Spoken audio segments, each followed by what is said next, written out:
производителите, ние ги штитиме винариите и сега интервенираме со буџетски пари за да им ги дадеме на земјоделците.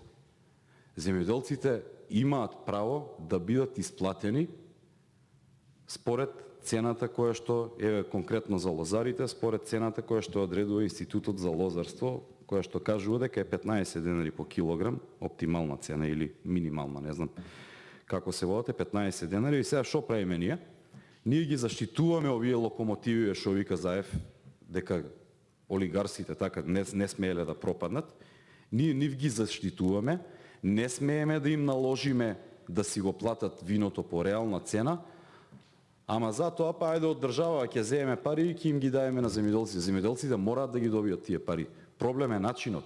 Дали треба тој што печали 10 милиони година од откуп на грозје, дали тој треба да ги исплати или треба да ги исплати држава? Значи ние сите ги штитиме оние олигарсине, за на крај да дојдеме до земјоделецот кој што пак ќе речем на вистина мора да се задоволи секој негов трошок и секој негово барање. Се крати 18% буџетот за храна и ветеринарство, а најголемо кратење има во делот на ветеринарно-здравствената заштита, која што директно го зголемува ризикот од неквалитет на храната и опасност од неможност за справување со програмите за сузбивање и искоренување на разните болести, меѓу кои бруцелозата, туберкулозата, афричката чума, синиот јазик кој што сега си има појавено кај овците и за жал овие земјоделци ќе не можат да си ги надоместат штетите кои што им се направени поради непогодите, а државата не се грижи за заштита, односно за да има соодветни средства Агенцијата за храна и ветеринарство. Во делот на зголемувањето за платежната агенција за земјоделие, тоа е затоа што државата доцни со исплата на субвенциите 70 милиони евра, кои што законски треба да се исплатат до јуни. Јас друга причина не гледам зошто се зголемуваат, или пак оние можеби се зголемуваат приходиве за вашиот дел повелете. Можеби приходиве се зголемуваат за да можат да се исплатат оние кои што се пиша албанци од Неготино, од не знам каде беа, бидејќи тие се сега вработени во таа агенција како инспектори или не знам на какви работни места се. Видов дека се сите таму, оние 5 членови на СДСМ кои што се пишале албанци за сметка на албанците. И веројатно и за нив треба да се најде од каде тие ќе земаат плата. 70 милиони евра субвенции се задоснати. Законски до јуни треба да се исплатат. Еве, јас имам лозја и знам дека парите, оние дополнителни 2 денари кои што беа до лани, се исплаќаат во април. Не се исплаќаат во септември или во октомври. Во септември се бере лозјата, во април се исплаќаат парите. Не може така. Не може така, овие 11 денари од кај ќе ги најдете за да ги исплатите, стварно не знам. Нафтата велите дека се зголемувала од 780 на 900 денари или како и да е. Нафтата 2 пати ја покачивте за една година. 2 пати ја покачивте. Јас знам колку е, како што кажа Пренџов, и јас знам колку е еден хектар. И колку троши тракторот. Имам и трактор. Имам и магаре, после ќе кажам и за магарето. Стварно имам магаре, не се смеј. Нафтата ја покачивте 2 пати. И сега од 700, па многу е логично и сега тоа не е некоја мерка да паѓаме тука сите у делириум и да плескаме раце дека е било не знам што. За магарето кога сме, еве јас ќе кажам дека имам магаре кое што го купив од Чешиново Облешево, да, за 250 евра. Од општина Чешиново Облешево, на патот таму именно еден сточен пазар, и магарето му го поклонив, односно му го дадов на еден комшија таму у село, да си ги брка неговите земјоделски работи. Магарето за 250 евра е навистина феноменално. Знае тоа што ќе му кажеш, оди напред, оди назад, застани, чукш таму и така натаму. Освен што не лета, сега ова 83.000 евра, не знам, може и да лета. Може и да лета. Се надевам дека преку програма Еразмус некако ќе аплицираме, па ќе влезам и ја у делот на магарињата да направиме некоја бомбона бизнис. Во однос на министерствата, најголем проблем ми е, Министерството за животна средина и просторно планирање добива повеќе пари со ребалансот на буџетот. Парите за Дојранското езеро се зголемуваат за милион евра, што е во ред. Повеќе средства ќе има за колекторски систем во Охрид, Струга и 5,6 милиони евра за уредување на речно корито на реката Пена во Шипковица. Каде е Преспансково езеро уприказнава? Значи во Албанија сме сведоци дека министерот за животна средина интерпелација му поднесува за Преспанското езеро, кое што е 1/5 територијата на Преспанското езеро, е 1/5 во Албанија, 1/5 е во Грција, 3/5 се кај нас. И сега ние немаме еден денар предвидено за Преспансково езеро. Катастрофа. Катастрофа не видам. Понатаму, Министерство за образование. Колега, само би ве замолил да привршувате. Да, само накратко. Министерство за образование вака вели. Парите за реконструкција на основни училишта се намалени на 1,5 милион евра, а за изградба на училишни спортски сали во основни училишта за 5,8 милиони евра. За изградба и реконструкција на средни училишта се намалени на 102.000 евра и така натаму. Како ние ќе ствараме човечки капитал? Кога кратиме од образованието енормно. Енормни кратења имаме кај образованието, ниту имаме концепт како да продолжиме натаму, ниту па знаеме сега дополнително на сето ова уште немаме предвидено за образованието. Кај мене во училиштето, јас идам од училиште едно, кој што има 1200 ученици, има направено проект за реконструкција на кровот. 447.000 евра коштат. И сега ние од цела Македонија сме предвиделе 1,5 милион. А тоа е едно училиште моето. Имаме повеќе од 1400 Македонија училишта. Не знам навистина како мислите да ствараме човечки капитал, какви вредности покажуваме, пак ќе кажам додека имаме магариња, додека имаме фризерници и така натаму кои што земаат пари за училишта да немаме. Катастрофа. И пак овие пари за магариња и за фризерници не се од буџетот, туку се од европски фондови, меѓутоа се врши класична злоупотреба. Увеле се има училиште кое што има и електро и машинска струка. Знам дека аплицираат редовно во Еразмус и за размена на ученици на искуства и за подпомагање на практичната настава. И сега тие се одбиени за сметка на овие. Никаква логика нема. Никаква логика. Знам дека малку прекорачив со времето. Не се надевам и верувам дека ќе имам повторно шанса да си докажам она што го имав како концепт. Ви благодарам. Ке имате колеги на пленарна седница можност. Сега има и две реплики. Прв е заменик министерот за финансии.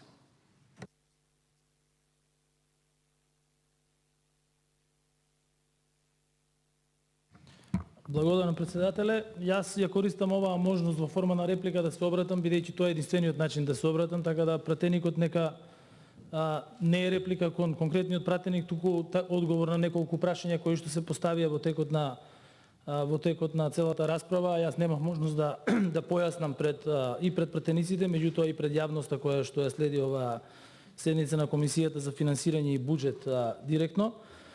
Прво, во однос на макроекономските проекции се постави прашање за тоа како се изготвуваат макроекономските проекции.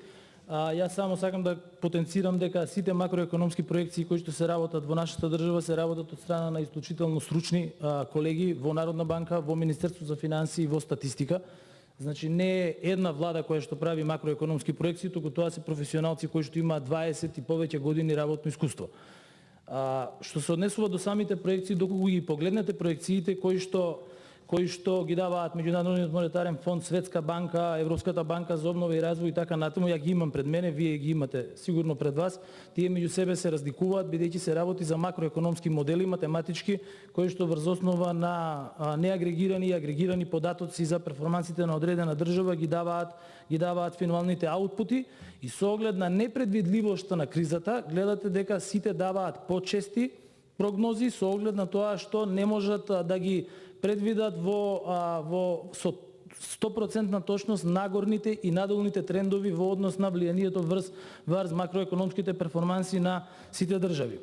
Во однос на дефицитот би сакал да одговорам бидејќи тоа е еден од најспоменуваните зборови во текот на оваа дискусија.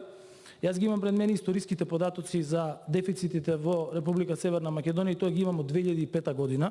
Значи 2005 година Македонија оствари суфицит од 0,2% во однос на бруто домашниот производ. Тоа е 2005 година. 2006 година имаме минус пола процент дефицит во однос на бруто домашниот производ. 2007 година имаме суфицит 0,6%. 2008 година дефицит 0,9%. 2009 година дефицит 2,6%. 2010 година дефицит 2,4%. 2011 дефицит 2,5%. 2012 дефицит 3,8%. 2014 дефицит 4,2%, 2015 дефицит 3,5%, 2016 дефицит 2,7%, 2017 дефицит 2,7%, 2018 дефицит 1,8%, 2019 дефицит 1,9%. Буџет 2020 проектиран дефицит, односно планиран во буџетот 2020 кој што е правен во 2019 2,3%. Како влијание на, значи, кога зборуваме за дефицити, ние сме имале многу поголеми дефицити во однос на нормални без кризни влијанија, сме имале значи дефицит 2014. Тоа било така затоа што буџетот бил проектиран така и ја тоа нема да го проектирам бидејќи треба да се вратам во материјална расправа како изгледал буџетот 2014, 15 и 16. Она што го имаме сега, ние имаме проектиран дефицит заради кризата. Ние не сме имуни на криза како држава.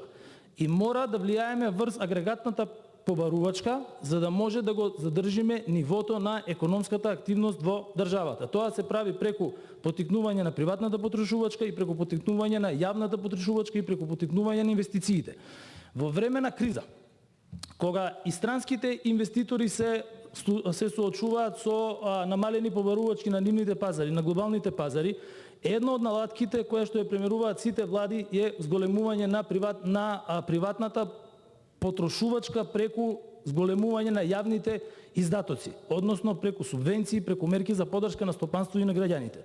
Овој дефицит кој што ние сме го проектирале сега, кој што го коментираме, од 5,3%, тој се состои од вложување, односно ребалансот кој што го имаме 2020 пред нас, вториот ребаланс во однос на првиот ребаланс, тоа се, ја ги кажав веќе, 10 милиарди денари кои што ќе бидат вложени, 9 милиарди од нив во четвртиот сет на економски мерки. И тој сет на економски мерки беше практично и разговаран и прифатен со сите релевантни форми на организирање на економијата и на асоциации на граѓани во државата. Во однос на реализацијата на приходите, исто така би сакал и тука да се осврнам бидејќи и тоа беше едно од прашањата кое што беше колку се наплаќаат приходите во буџетот и би сакал да дадам една споредба во однос на тоа што имаме денес и визави 2019 година. Значи вкупните приходи во периодот од јануари-септември 2020 година се реализирани во износ од 136 милиарди денари, што е 69,1% во однос на планираните за 2020 година и представува пад за 4,9% во однос на истиот период од лани, што е ефектот на кризата. Зошто? Бидејќи граѓаните беа социјално дистанцирани, имавме голем број на економски оператори кои што по сила на уредби и мерки не можеа да работат, значи во угостителство, во туризам, транспорт и така натаму. Имавме намалена економска активност на голем број на производители кои што не можеа да извезуваат заради нарушени синџири на набавка и заради нарушени пазари на купување во странство. Потоа, даночните приходи и социјални предонеси изнесуваат 124 милиарди денари, односно учествуваат со 91% во вкупните приходи, а даночните приходи во овој период се остварија на ниво од 75,5 милиарди денари, односно истите бележат реализација од 69,3% во однос на планот 2020 и се за 11,5% пониски споредбено со даноците во истиот период во 2019 година, што исто така се должи на кризата, бидејќи ние имаме сега дисторзија на економските параметри не во Северна Македонија, ние имаме во цела Европа и во цел свет. Затоа зашто кризата направи еден тотален локдаун на економските активности и сите држави се обидуваат преку вакви мерки да ги подигнат во текот на месеците кои што ги имаме зад нас и кои што ги имаме пред нас. Во однос на се спомна и ликвидноста на буџетот. Значи, буџетот е ликвиден. за финансирањето на овој буџет е обезбедено. Значи буџетот на Македонија има и резерви кои што исто така се користат. Ние имаме комплетно ликвиден банкарски финансиски систем во државата. Минатиот пат јас ги објаснив нивото на државни резерви, нивото на зголемување на кредитна активност на стопанството. Тоа го правим на пленарната седница, меѓутоа и денес како треба во текот на расправата ќе го повторам, како е зголемена кредитната активност во однос на приватниот сектор, во однос на корпоративниот сектор, какви се каматните стапки и инфлацијата, што пледира дека ние во моментов имаме стабилна ликвидност во државата и имаме перспектива да ги isfinansираме сите обврски кои што ги имаме предвидено во ребалансот. Тоа е вака за овие податоци во однос на позицијата на нашата држава во однос на другите држави. Исто така ние воопшто не заостануваме, туку се наоѓаме и во погорните делови на табелата во однос на тоа какви се ефектите. Еве, например, ако земеме последните и претходни проекции на Меѓународниот монетарен фонд, бидејќи ја ги следам сите проекции на Меѓународниот монетарен фонд како се менуваат, значи они ги прават април, јуни, октомври. Во моментов со октомври ние имаме проектиран пад од 5,4%, меѓутоа имаме држави како Албанија 7,5%, 6,5%, Босна и Херцеговина, Косово 7,5%, Црна Гора 12%, Србија 2,5%, Бугарија 4%, Хрватска 9%. Што значи има повеќе. Кризата на различен начин влијаеше на различни држави. Некаде ги погоди многу врз основа на нивната изложеност на туристички операции во државата. Некаде ги погоди заради тоа што нивната економија е производствено ориентирана, извозно ориентирана кон германскиот пазар. Некаде ги погоди заради намалената потрошувачка, лична потрошувачка, приватна потрошувачка во државата. Значи сите економии, сите економски тимови во државите се борат со мерки кои што се направени за самата држава, за да може на најдобар начин да го одржат нивото на економска активност. Ја лично мислам дека и во изминатиот период, и на тоа работеа економисти од различни политички провиниенции во текот на техничката влада, мислам дека добро се справуваме до сега, затоа зашто и кога ќе ги погледнеме агрегираните податоци за падот на бруто домашниот производ, за дефицитот и така натаму, сега да не навлегувам во нешто што го зборувавме пред само 2 часа, ние сме држава која што во моментот ги финансира своите обврски кон граѓаните, го одржува нивото на економската активност и со четвртиот сет мерки ја подготвуваме економијата како за одржливост во 2020 година, така и за подготовка на буџет 2021 година во која што ќе може да се направи развој, нормално врз основа на аутлукот и врз основа на развојот на пандемијата во светски рамки, европски и во рамки на нашата држава. А бројките ги гледаме дека секаде се движат со исто ниво. Ви благодарам. Реплика има пратеникот Панчо Минов.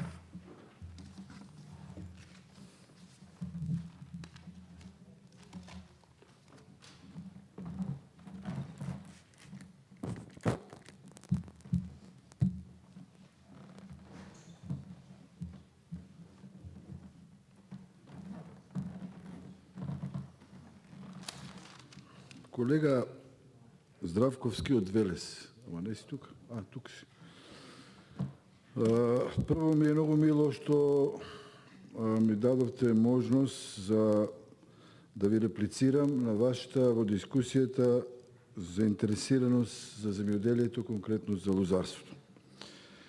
И одма да ви кажам, ви треба без размислување да гласате за овој ребаланс.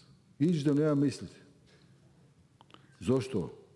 Затоа што Велес стана еден од сериозните лозарско-винарски райони и ако вие застапувате и сте добиле доверба меѓу другите од лозаропроизводителите и правните лица од лозарството и винарството, ова што се предлага со оваа мерка 2+2 денара и 4 денара за COVID и плюс 2 денара 2021 година од дополнителна субвенција, ја мислам така, извинувам. Ја мислам, ако сум ја ка ти, ја би гласал без двоумење, бидејќи тоа е она што значи интерес на тие што ги застапуваме. Тоа е нашата улога, не е улогата да се владееме по други фактори во одлучувањето. Иначе не е точно дека во април месец се плаќат тие 2 денара, ти си ги помешал малку 2 денара, оти многу 2 денара испаднаа од оваа влада. Се работи за 2 денара кои што се како субвенционирање на висината на откупната цена. Тие се, вака ти биде појасно, COVID 2 денара, значи од кријаста 2 денара. Немало вакви, сега го изискувавме да има, и да можеш да зборуваш и ти. Тоа е постигањето. А 2 денара што ти ги збориш се дополнителна субвенција, која ја воведивме на мој предлог, да бидам нескромен, 2018, на мој предлог 2019 прифанало това, и сега пак е воведена од дополнително, стана основна мерка, редовна мерка. Значи тоа е до април, ти што го викаш. Но морам да ти кажам дека твојот коментар у однос на Институтот за лозарство и винарство многу држи. Мислам дека тоа е една работа која што ние треба како пратеници. Не е по основ на тоа од институтот, не знам ја тој документ дали е званичен, не го видов, на Федерацијата на земјоделци го дале, па до вас го дале. Не е тоа сега толку битно, дека производната цена е 15 денара на просечно сорти на винско гројсе. Ние треба, колега, и тоа е во владината програма, тоа е моја заложба оддамна, да воведиме за сите земјоделски производи категорија производна цена во Законот за земјоделство и рурален развој. Ако тоа го ние постигнеме, ако има компаративно во многу други држави кои што се земјоделски по својот карактер, ние сме направиле најголемо учинување на застапување на земјоделците. Во таква состојба, која ќе имаме производна цена, у која што Институтот за лозарство и винарство најверојатно да не биде во Скопје, тоа треба да биде или нека не биде у Кавадарци, уни Готино нека биде, разбирате? Значи нема место у Скопје, таму нема ни лојзе, ни помали се винариите. Тој треба да одредува погодноста на винското гројзе за производство на вино по однос на квалитет, односно шеќерност. Тоа е сега оставено неуредено. Тоа е голем проблем. Тоа е голем простор за манипулација на винариите како откупувачи, а на штета на искористување на лозари. На таква работа, на таков предлог кој ќе следува, бидејќи е у програмата, јас сакам да изразам и лична поддршка на тоа, лична заложба и застапување. Тоа е сето врзано и со уредување на договорните односи, како годишни, така и долгогодишни, во делот на откупот на сите земјоделски производи, еве конкретно и на лозарство. Исто ви благодарам што ми дадоте можност да се доискажам по однос на мојата дискусија ради ограниченост на времето, на ова што го застапував и го образлагав, дека ќе следуват измени на закони. Еден од тие закони е овој закон за земјоделство и рурален развој. Друг закон е законот за вино. Таму е оваа работа која што е со Институтот за лозарство и винарство. Трет закон е законот за акцизи. Законот за акцизи треба да се промене во делот на винскиот дестилат како акцизна роба, заедно со делот на законот за стокови резерви, бидејќи има предлог да таа работа со изградбата по форма на јавно-приватно партнерство на дестилерија, да тоа биде во партнерски однос со стокови резерви, па стокови резерви да го очува, да го продава производителот, ако не да го надомести како намена во делот на фармацевската индустрија и така натаму. Значи, сакам да кажам дека наша несушна потреба и наша инвестиција, а тоа е у стратегијата за ваша информираност, бидејќи сте од образованието, ја повеќе се бавам со земјоделие, има во стратегијата за земјоделие еден од крупните инвестициони проекти е за изградба на дестилерија, која што ќе биде баш по принципот на јавно-приватно партнерство и која ќе биде ради државниот капитал во неа да биде гаранција за откуп, односно организиран откуп и сигурен откуп на конкретно на винското грозје. На крајот за ова што негодувате пак дека дали ќе се исплате или нема да се исплате субвенциите. Јас во една прилика кажав дека го гарантирам мојот пратенички мандат дека до крајот на годината 2 денара за висина на откупна цена и 4 денара за ковид мерката, за ова што е понеквалитетно гројзе, до крајот на годината ќе исплатат од основна причина што носиме закон за таа работа. И од основна, уште поголема причина што се обезбедени средства за таа работа. И тоа до крајот на годината ќе биде исплатено на лозаропроизводители. Значи не на винариите, ќе биде исплатено на лозаропроизводителите. Ќе видиме, јас викам дека ќе бидат исплатени, ваше е право како опозиција да имате резерва, а мое право е да бидам убеден у тоа и да го гарантирам мандатот дека таа работа ќе биде. Затоа што ја немам друго поважно застапување од таа работа. И тоа ќе го следам, не само да зборам на говорница, тоа ќе го следам сега дали и кога ќе се донесе уредбата за условите за исплата на ковид мерките, ќе го следам кога ќе се промене програмата у Агенцијата финансиска поддршка на земјоделието и кога ќе биде тоа како пријавување од страна на лозаропроизводители. Сето тоа ќе го следам ревносно до крајот на годината. Нема да го оставам така само да зборам на говорницата и у тоа сум убеден дека ќе биде успешно завршено. Благодарам. Контрреплика бара пратеникот Игор Здравковски.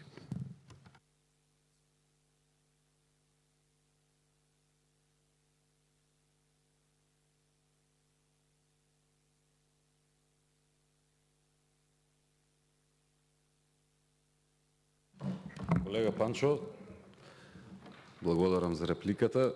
Очигледно е дека до некаде сме на иста линија. Имаме проблем околу она како ги исплаќаме лозарите. Значи, пак ќе речам, тие сакале или не, со сите овие интервенции кои што се донесени од милион евра 2018, 2 милиона 2019, 5,6 милиони евра 2020, ќе си дојдат до таа цена 15 денари. Во рете. Арно, ама начинов. Зошто тоа го кажувам? Кога се подпишуваат договорите за откуп, ги подпишува министерот за земјоделие заедно со собственикот на одредена винарија, така? И тој треба, бидејќи тоа е ваше ветување во кампањите, и во 2016 и сега.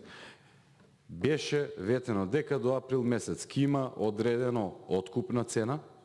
Факт е дека и земјоделието имаме многу надворешни променливи фактори кои што можат да влијаат и на квалитетот и на количината на било кој земјоделски производ.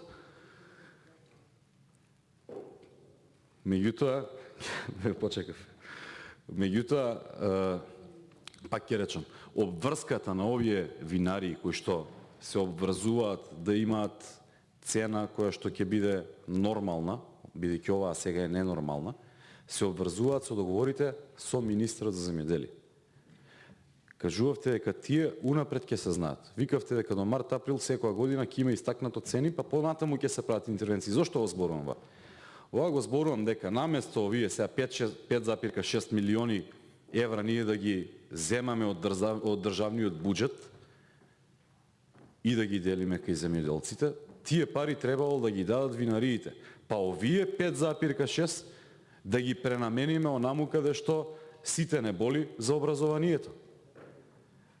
Наместо ние од држава да ги задоволуваме хероите на овие што се милионериви или локомотиви или олигарсиви, како сакате речете ги, сега не знам да не ги именувам винарските визби, си ги знаете сите, и во тиквешијата и